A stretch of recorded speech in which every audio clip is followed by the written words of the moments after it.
Hello दोस्तों, welcome to TV graphics साहब। तो आप लोग को मैं अभी कार मॉडलिंग का पार्ट 4 दिखाने वाला हूँ। मैं पहले 3 करके रख दिया है, तो पार्ट 4 में ये वाला मैं अभी फर्स्ट में क्या स्टार्ट कर दिया है मैं पहले से ही। तो आप लोग कंटिन्यू देखते रहिए। तो मैं पहले उसको वर्टेक्स कुछ एडजस्ट कर देता हूँ, उसके बाद में शुरू कर दूँगा उसका काम।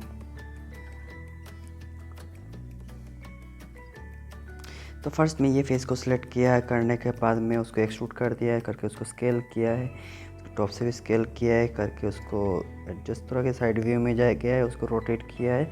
रोटेट करके उसका जो बैंड एंगल है वो एंगल के हिसाब से रोटेट कर दिया। ठीक है, एक्सट्रूड करके रोटेट कर दिया। देन इसको स्केल करके मिला दिया, रोटेट थोड़ा कर दिया। देन फिर से फ्रंट व्यू में जाके देख रहा हूँ, हाँ हो गया है। अभी थोड़ा एडजस्ट करना था, कर दिया। तो अभी मैं फिर से उसको एक्सट्रूड रोटेट करके एक्सट्रूड कर दिया। एक्सट्रूड करके उसको अंदर घुसा दूंगा। थोड़ा अंदर घुसाने के बाद उसको फ्रंट अभी थोड़ा घुसा दिया यहाँ पे। ठीक है, देन अभी मुझे थोड़ा वर्टेक्स को सिलेक्ट करके एडजस्ट करना पड़ेगा, कि नहीं तो ये शेप से अच्छा नहीं लगेगा दिखने में। तो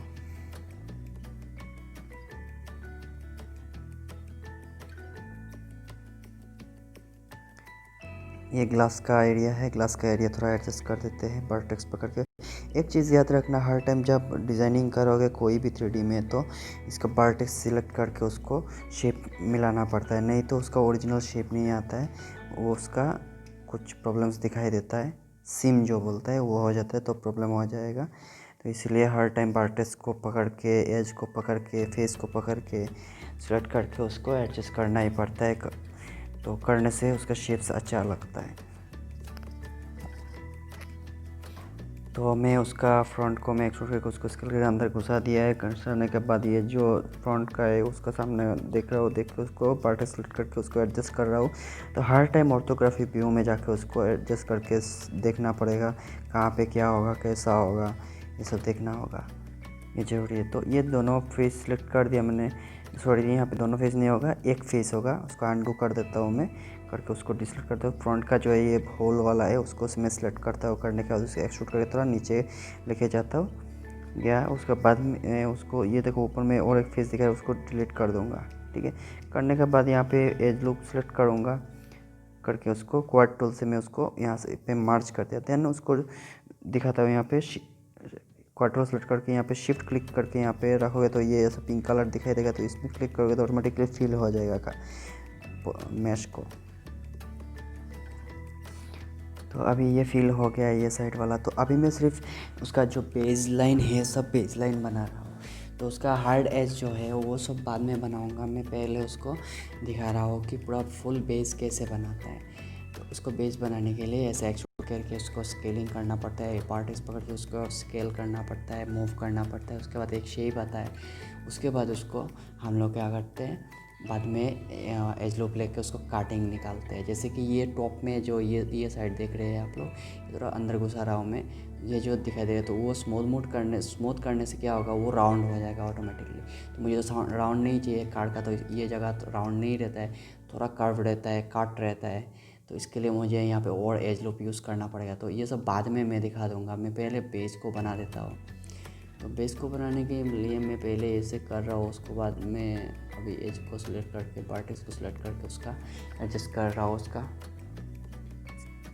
तो ऐसा बनाते बनाते थोड़ा थोड़ा प्रॉब्लम होगा, कोई प्रॉब्लम नहीं। तो बनाते बनाते एक्सपीरियंस और भी हो जाएगा, और एक्सपीरियंस जितना होगा इतना और भी अच्छे से बना सकते हो।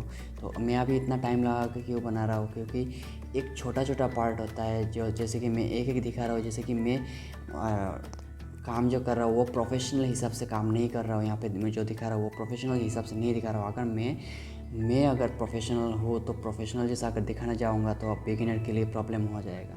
तो इसीलिए मैं क्या कर रहा हूँ, यहाँ पर डायरेक्टली एकदम बिगिनर जैसा काम कर रहा हूँ। जो बिगिनर लोग जैसे फर्स्ट टाइम जैसे करते हैं, करने के बाद उन लोगों को जैसा कन्फ्यूजन आता है, कन्फ्यूजन आने के बाद वो लोग कैसे सॉल्व करेंगे, करना होगा, तो ये कैसे करते हैं वो मैं दिखा रहा हूँ। अगर मैं भी अगर फुल प्रोफेशनल हिसाब से दिखाने चला जाऊँगा तो आप लोग को प्रॉब्लम्स होगा। ठीक है, तो मैं इसको वर्टेक्स पकड़ के उसको सिलेक्ट कर दिया है, उसका ये होल के साथ मिला रहा हूँ, मिला दिया है यहाँ पे।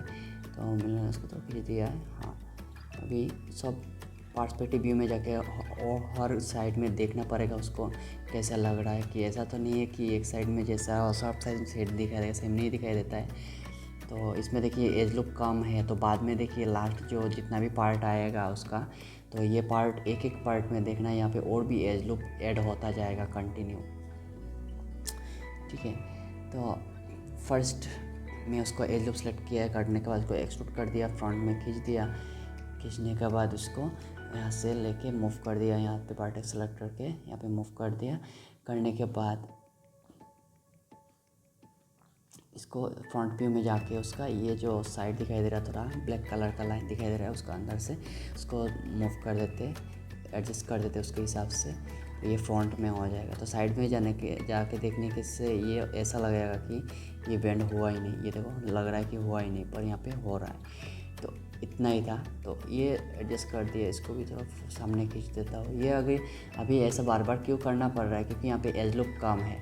तो एज लुक कम है तो मैं इसका हिसाब अगर सेम टू पूरा इक्वली मिलाने जाऊँगा तो ज़्यादा एज लुक ऐड करना पड़ेगा, और ज़्यादा जितना एज लुक यूज़ करूँगा इतना वर्टेक्स मेरा ऐड होता जाएगा। तो जितना वर्टेक्स मेरा ऐड होता जाएगा तो हम लोगों को एडजस्ट करने में बहुत टाइम लगेगा, बहुत प्रॉब्लम होगा। तो इसीलिए जितना हो सके कम सब डिवीज़न में, कम जो एज लुक है ये सब में काम को एक शेप लेने के आना पड़ेगा, जैसे कि बेस को बनाना पड़ेगा कम सब डिवीज़न में।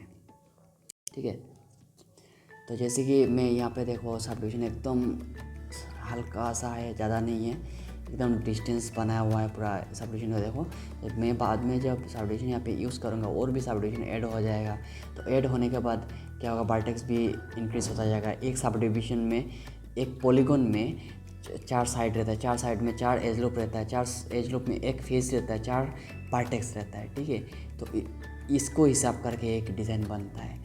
तो ये हम जो यूज़ कर रहा हूँ यहाँ पे देखो, ये जो सिलेक्ट कर रहा हूँ एक एक पार्ट सिलेक्ट कर रहा हूँ, जो 4 साइड ये देखो एक्सट्रूड किया है, तो यहाँ पे कितना वर्टेक्स इंक्रीज हुआ है, 2 वर्टेक्स एक्स्ट्रा हो गया यहाँ पे। और देखो तो यहाँ पे देखो एज लूप यूज़ किया है तो यहाँ पे और भी 2 एक्स्ट्रा ऐड हो गया है, तो अंदर में भी 2 ऐड हो गया है। तो ऐसा जितना एज लूप यूज़ करता जाओगे इतना ही वर्टेक्स ऐड होता जाएगा, तो बाद में ये इसको एडजस्ट करने में प्रॉब्लम हो जाएगा, बहुत टाइम लगेगा। तो इसीलिए जितना कम हो सके इतना कम पॉलीगॉन सेलेक्ट करके उसको एडजस्ट करना पड़ेगा। जैसे कि मैं उसको इतना कम एज लूप से इसको एडजस्ट कर रहा हूँ, बाद में मैं उसको और भी एज लूप यूज़ करूँगा, उसके बाद में उसको स्मूथ मोड़ दूँगा, उसके बाद शेप लाऊँगा, उसके बाद व्हील बाकी सब लाइट सब ऐड करूँगा, उसके बाद मटेरियल टेक्सचरिंग, उसके बाद रेंडर फुल वीडियो बनाऊँगा उसको मैं। आप लोग देखते जाइए लास्ट तक, तो वीडियो देखने के बाद ऑटोमेटिकली पता चल जाएगा कि ये कार मॉडलिंग कैसे करते हैं ईजी तरीके से। और बिगिनर के लिए ये सबसे ईजी तरीका है।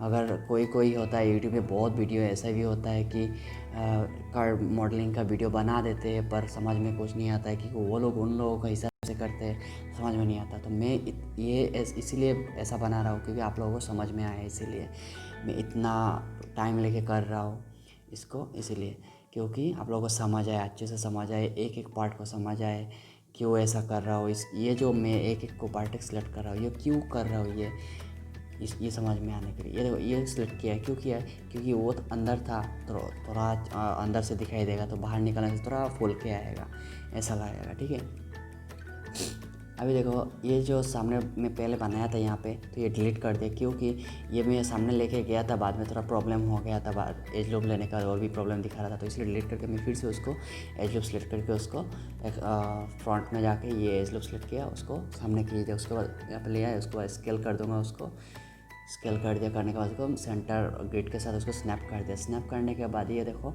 यहाँ पे जो वर्टेक्स 2 है उसको थोड़ा अंदर घुसा देता हूँ, क्योंकि ये कार का सामना साइड थोड़ा बेंट रहता है, अंदर से घुसा हुआ होता है। तो अभी देखो नीचे जो एक्सट्रूड करके निकाला है, तो इसको मैं सामने अगर लेके जाऊँगा तो क्या होगा, उसमें एज लूप कम है, तो इसलिए ऐसा स्ट्रेट दिखाई रहा है। तो हम लोगों को यहाँ पे एज लूप यूज़ करना पड़ेगा, क्रिएट करना पड़ेगा, तब इसका ये राउंड शेप आएगा कार का फ्रंट में जैसा रहता है। अभी देखो ऐसा कॉर्नर जैसा लग रहा है, ट्रायंगल जैसा लग रहा है, तो ऐसा तो नहीं रहता है। स्मूथ करने से ये अच्छा नहीं लगेगा देखने में, तो इसीलिए यहाँ पे एज लूप यूज़ करना पड़ेगा। तो देखना पड़ेगा ऊपर में कितना एज लूप है, पहले उसको एडजस्ट कर देता थोड़ा। एडजस्ट करने के बाद देखो ऊपर में कितना एज लो पे पहले देख लो, ऊपर में है जितना, नीचे भी इतना ही देना पड़ेगा। तब क्या होगा, एडजस्ट करने के बाद प्रॉब्लम नहीं आएगा, अच्छे से दिखाई देगा। तो मैं यहाँ पे अगर सिलेक्ट कर रहा हूँ तो यहाँ पे देखो एक सिलेक्ट हो रहा है, दूसरा सिलेक्ट नहीं हो रहा है, प्रॉब्लम कर रहा है। तो इसीलिए मैं क्या करूँगा, ये ऑर्थोग्राफिक व्यू है, ऑर्थोग्राफिक व्यू में जाके फ्रंट में जो है फ्रंट पर्सपेक्टिव व्यू में जाके मैं उसको सिलेक्ट कर रहा हूँ और टॉप व्यू में जाके उसको मूव कर रहा हूँ, एडजस्ट कर रहा हूँ। ठीक है, तो ऐसे ही आप लोग कर सकते, कोई प्रॉब्लम नहीं। मतलब